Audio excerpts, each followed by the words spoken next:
quelques propos introductifs, en commençant par Sirmet Abedi, qui va nous plus intervenir sur la dimension structuration du champ religieux au Maroc et l'action de la Rabita Mohammedia pour la lutte contre l'extrémisme. Merci de votre attention. Merci, Excellence.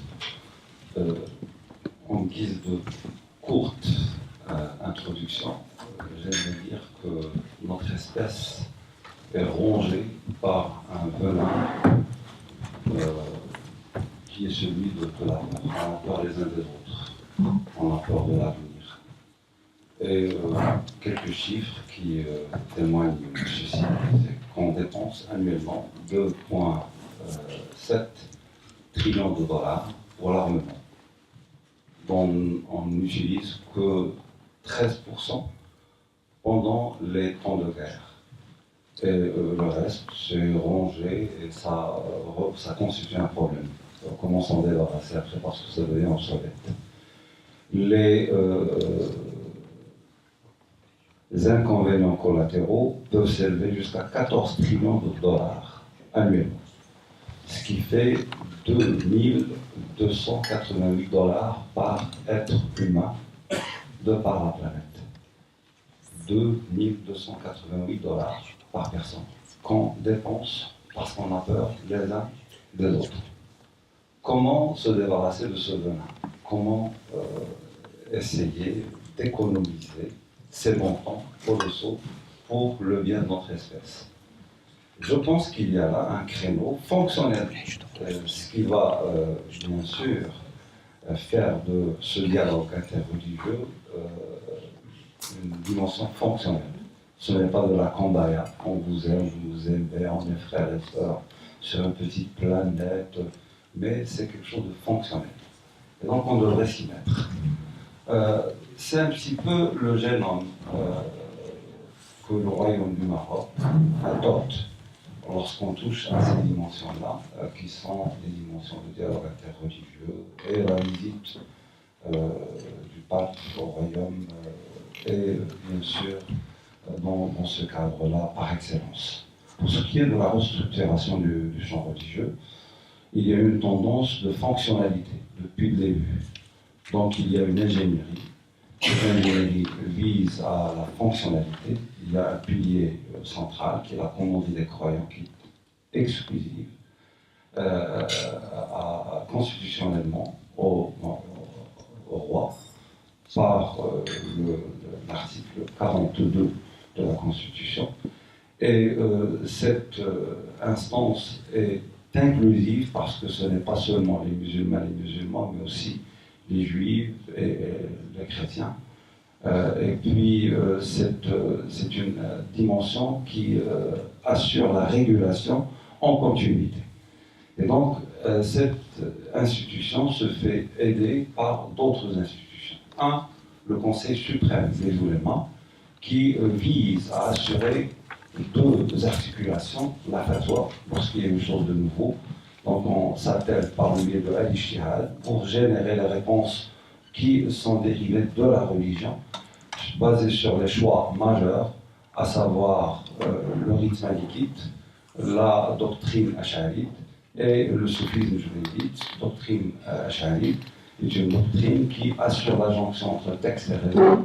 Le rite malikite assure la jonction entre texte et contexte, parce que c'est un rite qui s'est développé dans le premier lieu où l'islam a été implémenté et mis en œuvre. Et donc, il y a une lisibilité. Et avec les lois, il y a des figures, il y a des noms, il y a des lieux. Donc, c'est plus compréhensible, c'est plus intelligible. Et la spiritualité qui assure la jonction entre texte et spiritualité.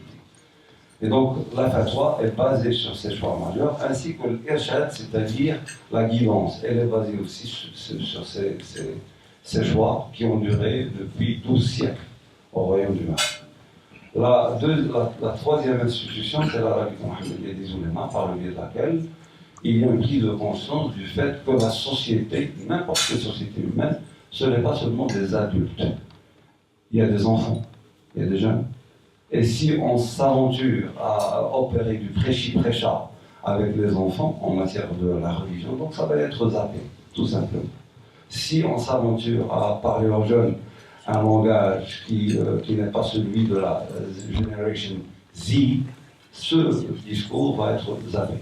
Et donc, c'est une institution qui essaie d'explorer les voies de connectivité avec ces diverses composantes de la société humaine marocaine.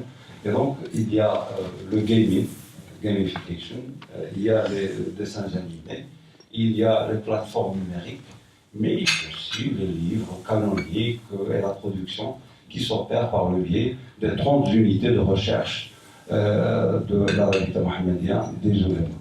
Et puis, la quatrième composante, c'est la Qarawiyyin. Nous, au Royaume, on prend toujours du plaisir à dire que c'est l'université la plus ancienne du monde. On aime dire ça. Et c'est la formation.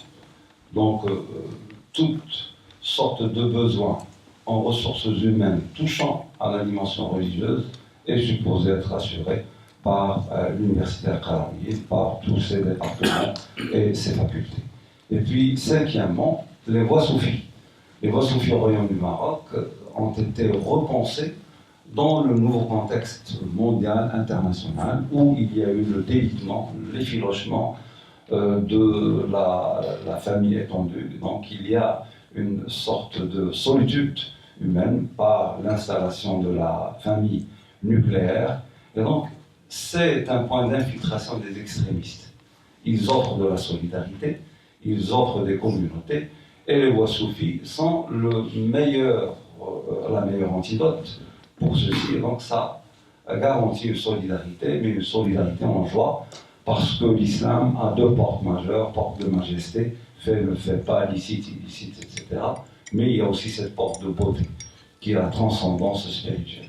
Et la dernière composante, le sixième pilier, c'est la dimension logistique administrative qui est assurée par le ministère des Affaires islamiques et des Habous au Royaume du Maroc. Et ces composantes travaillent en collaboration et en complémentarité pour justement essayer d'assurer les réponses adéquates à toutes les problématiques qui jaillissent dans notre société. Voilà un petit peu l'ingénierie de ce champ religieux tel qu'opéré au Royaume du Maroc. Ça a été installé et déclaré en 2004 et on pourrait peut-être détailler davantage dans la séance. Merci, c'est Abdelli pour présentation succincte de ce champ religieux dans la complémentarité entre ces différentes institutions.